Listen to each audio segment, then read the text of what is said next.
Hello and thank you all for joining us. You're watching Addis News Hour with the news. I'm Tabitha John. Do stay with us.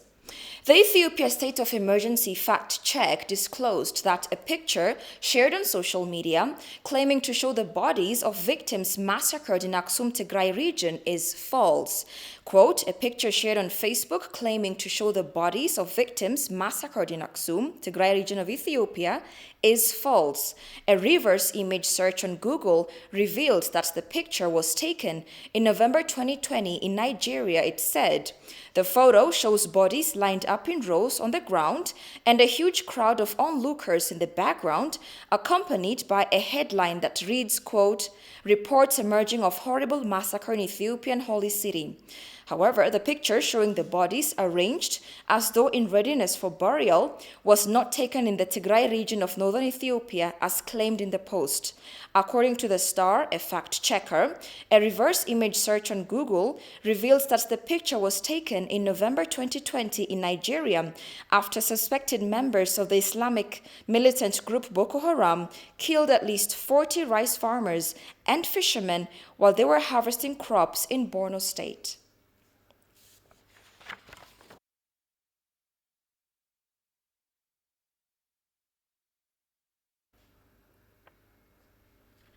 Ethiopia is grappling with fake and distorted news being circulated widely over social and some Western mainstream media outlets regarding the situation in Tigray. Despite attempts by the Ethiopian government, the diaspora, Ethiopian diplomatic channels, and various other friends of Ethiopia to clarify the situation, reports on most Western media outlets remain grossly exaggerated and clearly tilted towards the TPLF.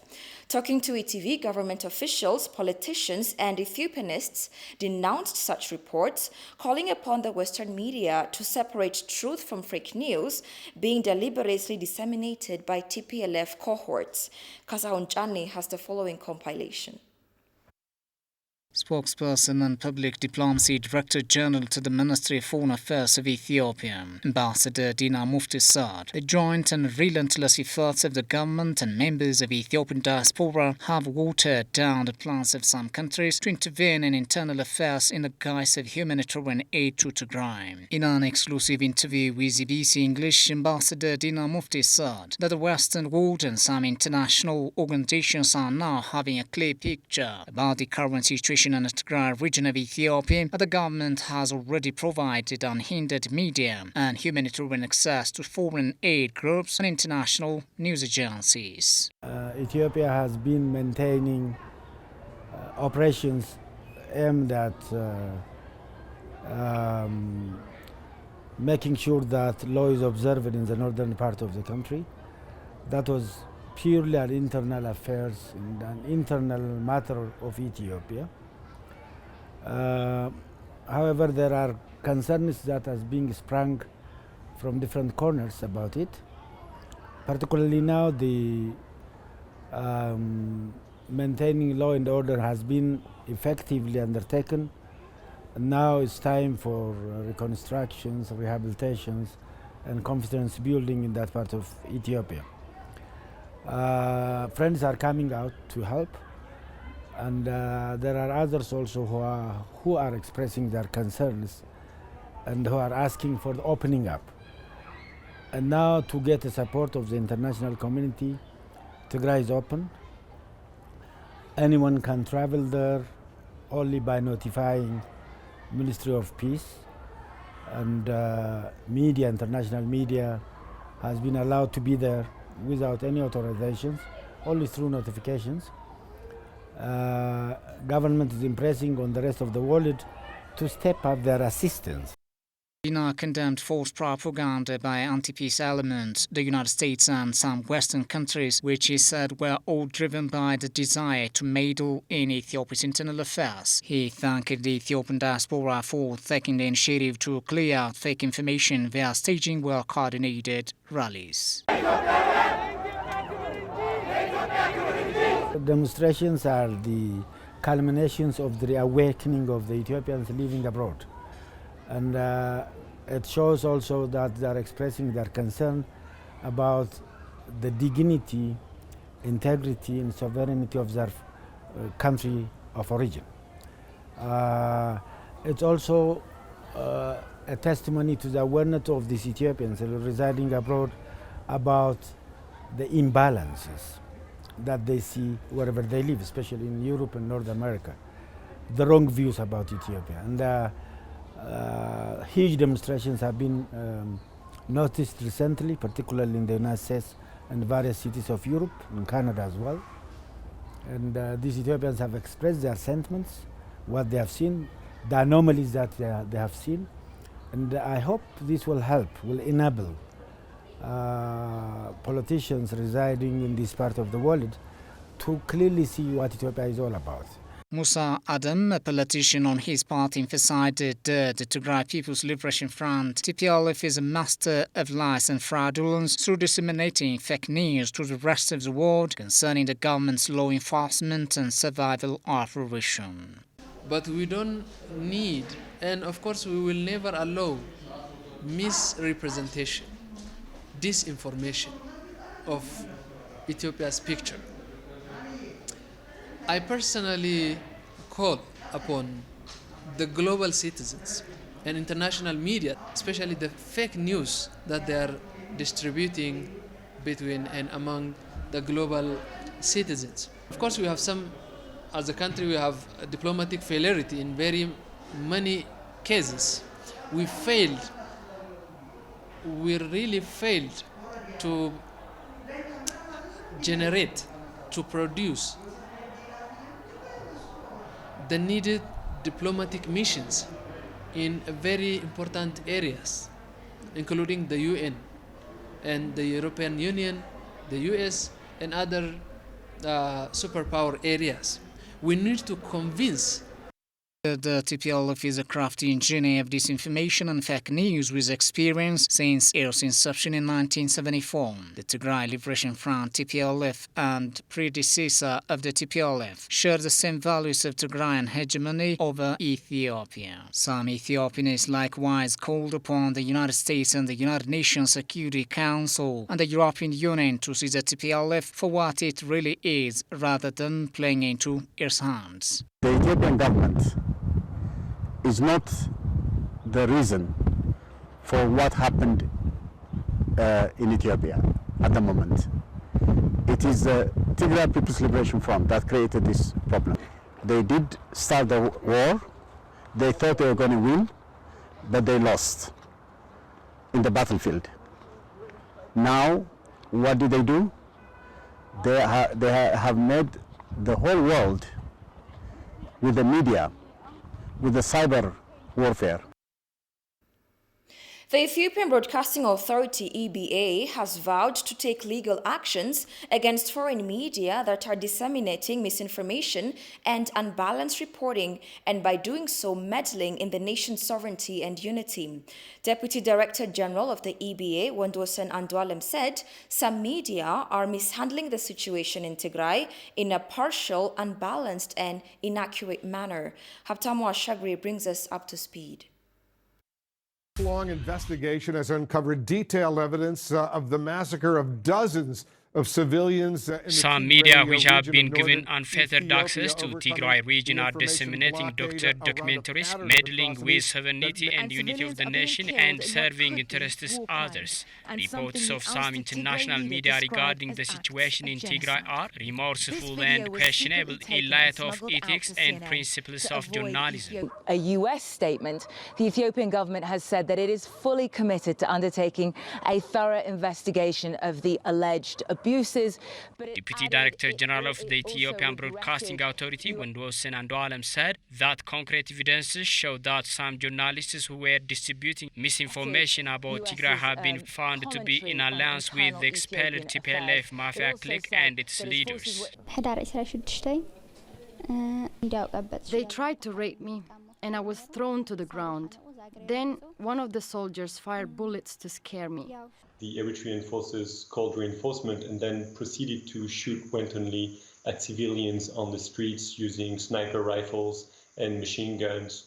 He said the authority has so far issued warning letters against some media that distributed unbalanced and extraneous news and related outputs, thereby jeopardized well-being of the country, and drummed out some journalists who did so, reaffirming readiness to take the same measures on those on the same boat. In a latest statement, the Ethiopian Ministry of Foreign Affairs said overblowing things out of proportion will not serve justice. I was at the farm where I worked when I started seeing people running. I didn't know what was going on, and when I went to see, there were soldiers shooting at them. Well, the Red Cross says the capital of Ethiopia's northern Tigray region is struggling with shortages of food and medical supplies. It said to the Western governments and their media outlets that the Ethiopian government has made its position unequivocally clear on the need for thorough investigation in collaboration with regional and international partners. The media, the Ethiopian government said, have only been unnecessarily politicizing the issue. Experts suggest the need to nurture inclusive dialogue and intensify national unity to successfully deter unwarranted external intervention in Ethiopia's internal affairs. Alula Taklamariam presents the rest of the story as follows.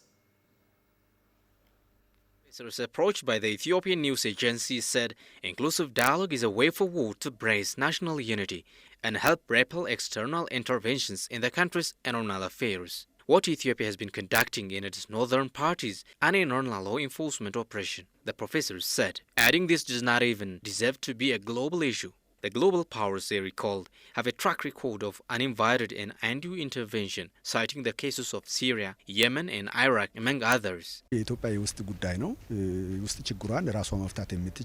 This is Ethiopia's internal affairs, which can domestically be handled without the involvement of foreign powers. What has been conducted in Tigray is just a law enforcement operation. Of course, it doesn't deserve to be an agenda in the UN Security Council.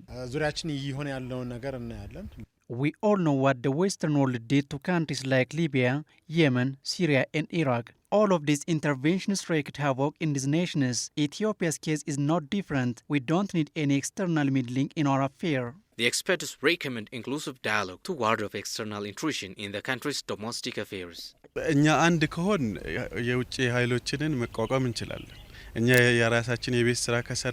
If we Ethiopians maintain unity, we can resist external pressure from any of the powers high up in the global institutions. But we need to discharge our responsibilities first to make that happen. We should address our economic and political challenges in an inclusive dialogue and ensure solid strategies.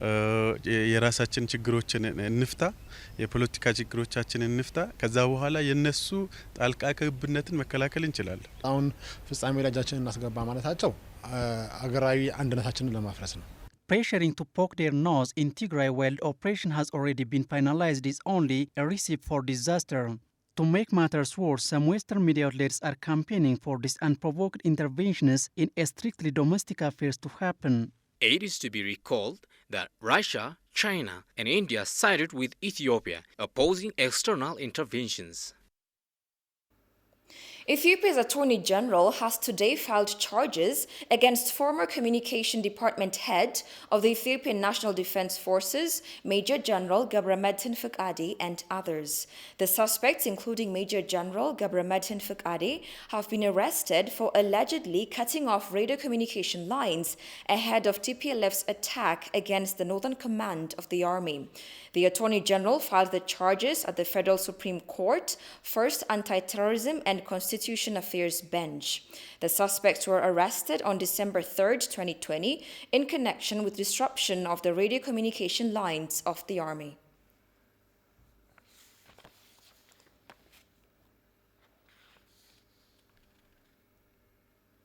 The Committee of Ministers of the National Emergency Coordination Center, ECC, held its weekly regular meeting and reviewed performance reports on emergency humanitarian assistance and rehabilitation activities underway in the Tigray region. According to the report presented on the meeting, social service providing institutions are returning to service at a high rate, and 1,000 students sat for the 12th grade Ethiopian High School Living Certificate examination vaccination at various universities in the Tigray region. Preparations to restart schools in the region have been completed, and it has been decided that schools to start operating very soon, as extensive discussions have been underway with teachers and parents about the school commencement process.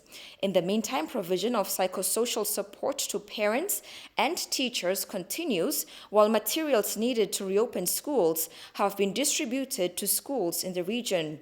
The report indicates that 75% of hospitals in Tigray region are now operational, while 10% are operating partially. The rest are carrying out maintenance work to continue to provide services. It is stated in the report. More than 90% of healthcare workers are on board.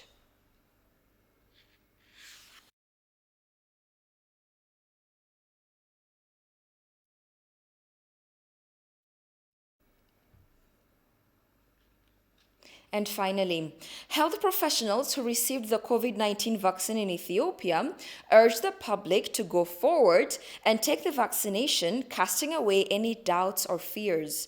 The COVID-19 vaccine has already been launched throughout the country and is being given to health professionals.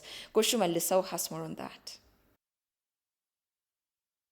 Health professionals who received the first COVID-19 vaccine in Ethiopia warned that the public should stand guard against rumors and misleading propaganda against the vaccine. The professionals disclosed that lots of people have chosen to stay away from the vaccine as a result of these rumors. Health professionals advised the community to take the vaccination, adding that there is no risk in doing so. Jesus Chernet, one such health professional who took the vaccine, said the vaccination is similar to other vaccines, except that few people vomit and may develop fever after vaccination. Any drug has its own adverse effect. That is true to even the food we consume. Some people vomit after taking the vaccine, while others may feel fever or nausea. Otherwise, there is nothing to fear. ስለዚህ ምንድነው ከዚህ አንፃር ያለው ነባራዊ ሁኔታ ስንመለከት ሰዎቹ እንዳይዘናጉ በደንብ መቀጠል አለባቸው። Considering the vulnerability of the health professionals to the pandemic, the vaccine, they said, is an opportune moment to rectify the situation. Misinformation about the COVID vaccine remains unfounded in that nothing except increasing vulnerability of the people, they added. As a health professional, I believe that any vaccine may have side effects. People feel the adverse effects of any vaccines. For example, I received the vaccine, but it doesn't have any symptoms.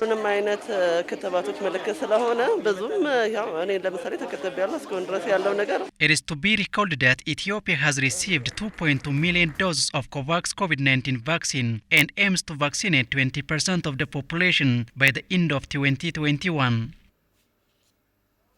You're watching Addis News Hour. A quick reminder of the day's headlines. Combating fake news